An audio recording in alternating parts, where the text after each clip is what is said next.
Alright, this video is to show how basically the whole starting mechanism works inside of a Yamaha ls2000 jet boat.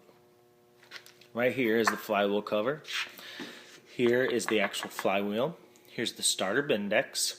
And here's the starter. So, over the top of these three guys, you have this cover in here.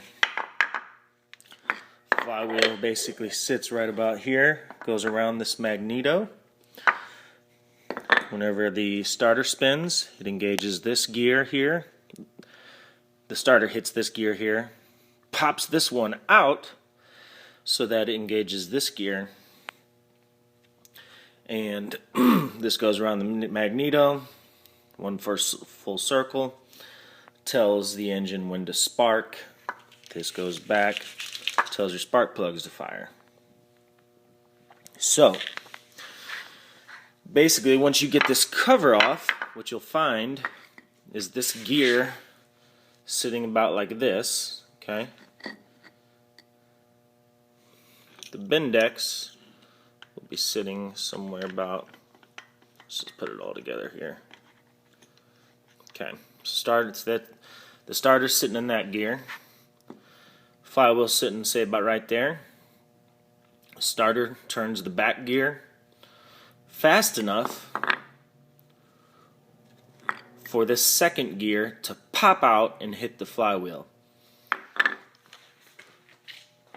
So, what happens more times than not is moisture or whatever might get into this gear, and when you turn this, when the starter turns it, it's just gummed up right in here. Okay, gets gummed up, rusted out, whatever. But it's supposed to, when this gear turns, it's supposed to pop out like this so that it pops out and hits the flywheel. So a lot of times this gets gummed up and it just spins and spins and it never pops out. So, what you can do, since if you get this flywheel cover off, you can actually, and your whole deal's sitting like this, you can reach your hand inside where the cover's at and basically try to free this up, okay? Maybe even pull the starter out, reach around from the other end, hold this gear still while trying to turn it this side with your other hand. Spray some lube down in there, whatever you got to do to try to free it.